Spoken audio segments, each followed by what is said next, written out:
Good afternoon. Today I'm going to be reviewing the Merkur 265-4445. This watch is available from merkurwatchgroup.com for $151. You can use the discount code MERKURWATCH088 to get $20 discount, and that will reduce the price to $131, which is €125. So firstly, let's look at the case that the watch comes in, and then I'll talk you through the specifications of the piece. So the watch comes in this hard-shell travel case, and as you can see it says 2025 because this watch commemorates the 75th anniversary of the founding of the People's Republic of China. On the zip we have a rubber pull which is branded with Merkur, which is embossed. So I'll show you the interior. The interior is fully upholstered with a contrasting black velour fabric to a good standard, and in the underside of the lid we have an elasticated web pocket, and in the base we have a foam cutout panel in the shape of a watch. So this does a good job of protecting the watch in shipping, and the watch case is made from red vinyl plastic, and as you can see it's finished to a good standard, good presentation. With regards to the items that come with the watch, this is the owner's instruction manual, clear concise diagrams. The instructions are in English and it details the operation of the movement used, which is the Merkur caliber M01D manual wind. As you can see, it's a very thick owner's instruction manual because in addition to English, it's also translated into a plethora of foreign languages. One also gets this Team Merkur branded microfiber polishing cloth. I always think it's a nice touch to get a branded microfiber polishing cloth irrespective of the price point of a piece. And lastly, one also gets this Team Merkur fold-out leaflet, and it invites you to design your own watch. So you can email the contact at Merkur Watch Group. Contact is bd@merkurwatch.com. On the reverse, there are 4 pictures of 4 sample watches. So for example, you can create your own watch emblem or text logo, and they will print the emblem and logo on one of these 4 sample watches. So it's good that Merkur Watch Group give this as an option if you want to make your own custom watch. So with regards to the specifications of the piece, we have a 38mm case diameter, we have a lug-to-lug measurement of 46.4mm, a thickness of 12.7mm and a lug width of 20mm. The genuine leather strap tapers from 20mm at the lugs down to 16mm at the buckle and tang. Solid 316L grade stainless steel buckle and tang, as one would expect, flawless mirror polishing to the top side, underside and flanks, and it's signed with Merkur Watch Group in capitals which are like Arial font. Now I'm going to be critical of this. Yes, it is good that they signed it rather than using the cost-cutting measure of making it a sterile, unsigned class, but however, if you look at the dial, you can see the Merkur text logo is in cursive font, which is very aesthetically pleasing. But I think it would look better and have better continuity if they also engraved Merkur in cursive font on the buckle and tang rather than using capital Arial font Merkur Watch Group. They could delete Watch Group and simply have Merkur in cursive text. That would look more aesthetically pleasing. We have a double dome sapphire crystal with clear AR coating on the underside, and the clear anti-reflective coating does an outstanding job of reducing the glare and the highly reflective nature of the silver metallic dial, and also the engraved Breguet style numerals which have a 3D effect. Also the handsets are very shiny and reflective because they are blued, they are heat treated. Now I want to give due credit to Merkur here because they could have used the cost cutting measure of painting the hands blue or anodizing them, but they've taken the more expensive production cost cutting measure of heat treating the hands. And the quality of the heat treating to the hands is very good because the blue is even all the way across the hour hand, the minute hand and the second hand. The perfect colour tone match is there. Now with anodizing and painting, of course it's less expensive, but it doesn't look as good as heat treatment. But these hands are correctly proportioned. If you look at the second hand, you can see it's long enough to extend all the way to the minute ticks on the rail track chapter ring. So quality of the printing of the black rail track chapter ring is very good. It's high definition and I like it. The Merkur cursive text logo at 12 o'clock is very aesthetically pleasing. It gives it a vintage aesthetic and it also matches the Breguet fonts used on the Arabic numerals which are engraved. Now, rather than just embossing or alternatively using applied indices or the Arabic numerals, for example, they could have applied them, they've engraved them into the dial, and it's my favourite aspect because when you tilt the piece at an oblique angle, the engraved Breguet style numerals catch the light. They've got a lovely high definition 3D effect. Quality of the engraving is very sharp, very crisp and high definition. It's not blurry and the edges aren't rough. So they really deserve credit because this is very high quality engraving of the dial of the Breguet style numerals, and it really is very aesthetically pleasing. Nice metallic sheen to the dial. It's got a satin finish to it rather than being highly glossy like an enamel dial or a sunburst finished metallic dial. It's got that matte sheen to it in silver, which is very good looking, and it complements the silver engraved Breguet style numerals. Now, at the 6 o'clock position, they've printed Diashock 17 joules. I think they should delete Diashock. 17 joules is just the right amount of information for a daily wear piece or alternatively a dress piece. They don't need to have Diashock on the dial to say that the movement is shock resistant. That's negligible information. The dial would look more balanced if it simply had Merkur at 12 o'clock in cursive text and simply 17 joules at 6 o'clock.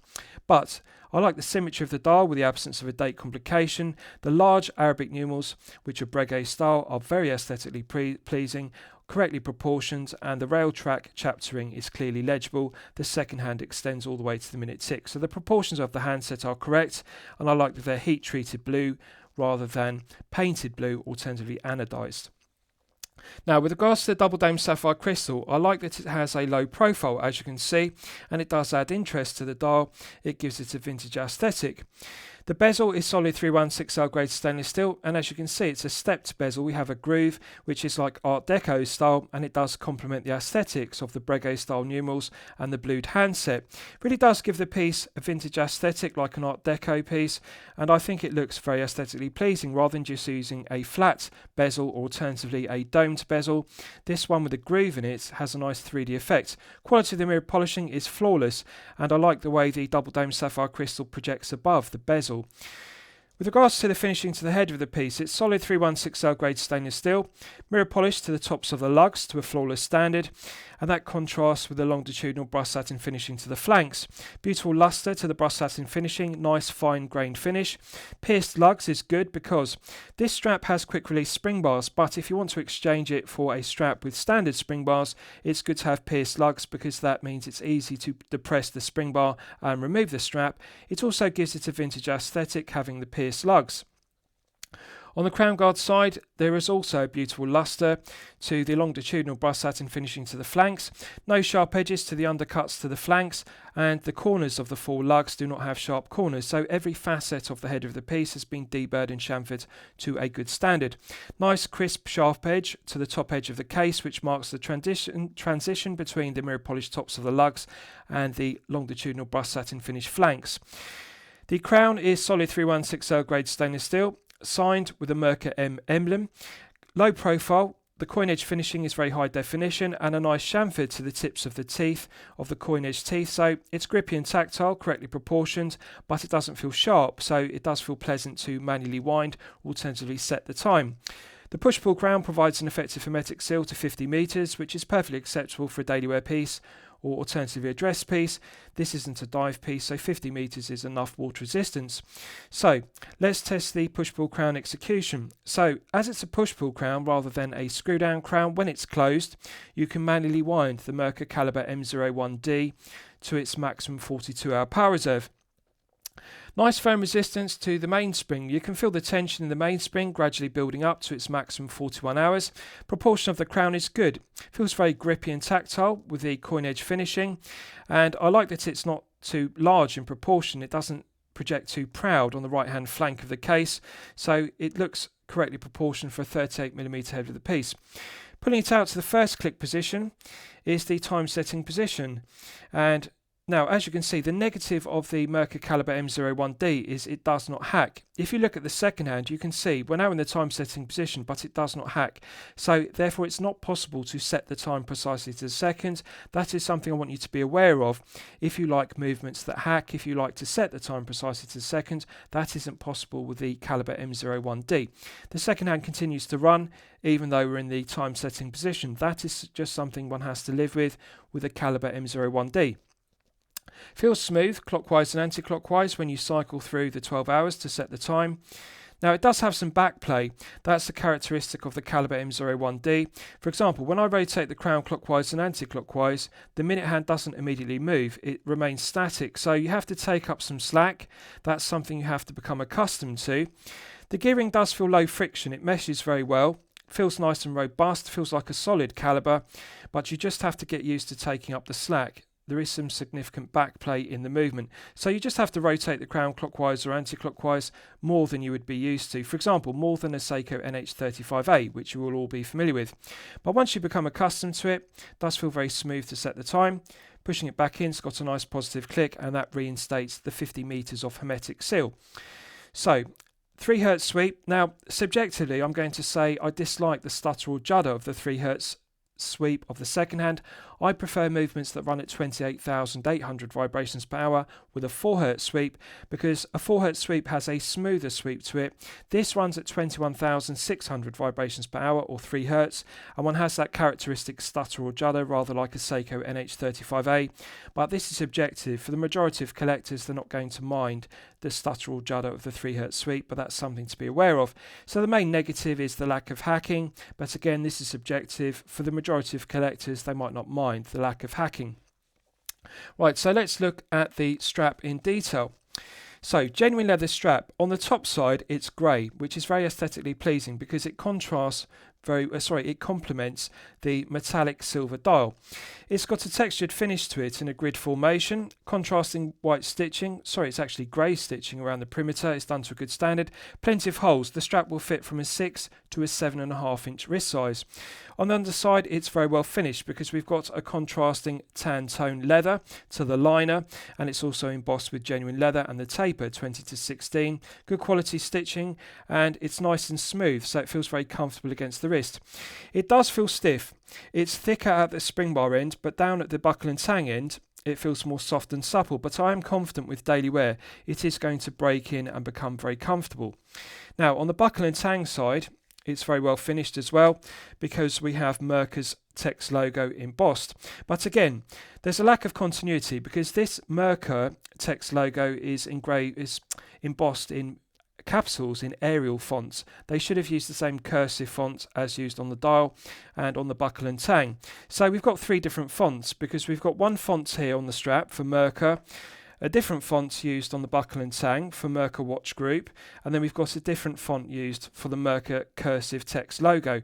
I think they need to refine this and have the same Merkur text logo in all 3 places. But on a positive note, they've used quick release stainless steel spring bars, and this is good because it negates the need for a spring bar tool if you want to exchange the strap. And in addition to that, as I've detailed, it also has pierced lugs. So if you use a standard strap with standard spring bars rather than quick release spring bars, you can easily depress the spring bar externally with a spring bar tool, and that's easier than trying to get a spring bar tool 2-prong fork in between the edge of the strap and also the internals of the lugs. Let's look at the case back in detail. So, on the case back, just bear with me, I'll turn it around the right way. We have a Chinese soldier playing a trumpet, and underneath, engraved in very fine high definition engraving, it says, commemorating the 75th anniversary of the founding of the People's Republic of China. So this is an anniversary piece which commemorates the 75th anniversary of the founding of the People's Republic of China, and so they've engraved a Chinese soldier playing a trumpet. So very high quality, high definition engraving, which is aesthetically pleasing. Doesn't feel sharp. They've polished it very well, so the engraving is sharp and crisp, but it doesn't feel rough against the wrist. It's a screw-down stainless steel case back, and the circumference is concentric CNC lathe tool machined. The milled slots are very well deburred and chamfered, so there's no sharp edges to the milled slots. The benefit of this being a manual wind piece rather than an automatic is the case back is flat. It's not a bubble back case back, so it doesn't add significant thickness, and it does provide 50 meters of hermetic seal, which is perfectly acceptable for a daily wear or dress piece. So even though it has a double dome sapphire crystal, due to having the flat case back rather than bubble back case back, this piece is only 12.7 millimeters, so it's good they haven't made it too thick. So good quality engraving to it and nice attention to detail because it commemorates the 75th anniversary, as I've detailed. So I'll give you a wrist shot and you can see how it fits on my 8-inch wrist. Now just bear with me and I'll engage the buckle and tang. Now on a positive note, I'm pleased to report I can just engage the end of the leather strap in the buckle and tang and also just engage it in the sliding keeper, but it's a fraction too short because for comfort one would need an extra ½ inch. So realistically, this is meant to fit a 6-inch to a maximum 7.5-inch wrist. I can just engage the end of the strap, and I can just slide an index finger beneath the strap. So 8 inches is the absolute maximum, but really 6 to 7.5 is the optimum wrist size for this piece. But I like the large profile to the buckle and tang. As you can see, the buckle is long and it does add some interest to it. It's a high quality, well finished buckle and tang, and it's good that it's signed with Merkur Watch Group rather than leaving it sterile, which would have been a cost-cutting measure. Nice taper on the grey strap. 20 to 16 is the correct taper for a 38mm head of the piece. The thing I most like about it is the lack of heft. It feels invisible on wrist. It feels weightless because it is a very lightweight piece at only 61 grams. The double dome sapphire crystal is very aesthetically pleasing, but it doesn't add too much thickness to the piece. Now, as you'll know from my previous reviews, the sweet spot is 13mm or below to easily slip underneath a shirt cuff. So this will suffice as a daily wear piece because it is 12.7, so it's a fraction beneath the 13mm sweet spot, 0.3mm below. So at 12.7, it's easily going to slip underneath a shirt cuff if you wear business shirts. Feels very lightweight. Could be worn as a daily wear piece or alternatively a dress piece. And I like the textured grey leather strap. It does complement the silver dial with these silver engraved Breguet style numerals and the heat treated blued handset. Legibility of the dial is very good. The AR coating on the underside of the double dome sapphire crystal works very well. So I like it. The legibility is good. You can read the dial easily. The contrast of the blued hands works very well against the silver sheen of the dial. I like the Art Deco style grooved bezel, as you can see. It does add some interest to it rather than just having a domed bezel or flat profile bezel. Quality of the finishing to the head of the piece is very aesthetically pleasing. I like the mirror polished tops of the lugs and that contrast with the brushed satin finished flanks. So it really does look like a good daily wear piece or alternatively a dress piece, and I think it's a very aesthetically pleasing piece. It has an Art Deco style to it with the Breguet style numerals, the handset and also the groove in the bezel, the stepped bezel. Now, with regards to the case back, I like that it is flat rather than a bubble back case back. Nice curved undercut to the flanks, and as you can see, the curved lugs wrap around the wrist very well. So 61 grams is good. It does feel very comfortable, but I would say in terms of wrist presence, for a larger wrist of 7 to 8 inches, you may think that it's slightly undersized. This is clearly intended for a 6 to 7 inch wrist. 38mm is good for a daily wear piece or a dress piece for a smaller wrist. Does feel very lightweight. The feel good factor is good, the comfort level is good, and it does look good from every angle. But if you have a larger wrist, you may find that 38mm doesn't give enough wrist presence. A 39 or 40 would look better. But I think it's a very well proportioned piece. I like the 20mm lug width, which is correct, and the 20 to 16 taper also looks good. Proportions of the buckle and tang also look good, and it is aesthetically pleasing. So comfortable strap, good looking piece. AR coating works well, and I think it's invisible on wrist. It really does feel weightless due to only being 61 grams. So there's no loom on the dial or handset, so we don't need to do a loom test. So I'll discuss the movement used. So this uses the Merkur caliber M01D, which is a manual wind rather than an automatic. Now the benefit of it being manual wind is its lower profile, and as I've detailed, that means they've made the case back flat rather than using a bubble back case back in order to clear a rotor. So the caliber M01D has 17 joules. It has hand winding, but the negative I want you to be aware of, as I've shown you, is the lack of hacking. That's something to be mindful of. It runs at 21,600 vibrations per hour and a frequency of 3 Hz. And again, subjectively, I want you to be aware of the second-hand stutters or judders at the 3 Hz sweep rather than the smoother 4 Hz sweep as I've detailed. Has a 42-hour power reserve, which is perfectly acceptable. The stated accuracy of the caliber M01D is plus or minus 25 seconds per day, so a rather wide accuracy range. However, I'm pleased to report that Merkur are doing a good job of regulating the M01Ds they're using. This one is running consistently at plus 10 seconds per day. So plus 10 is well within the stated plus or minus 25 seconds per day, and I want you to know that that plus 10 is when the movement is fully wound to its maximum 42 hours. So this is something to be mindful of.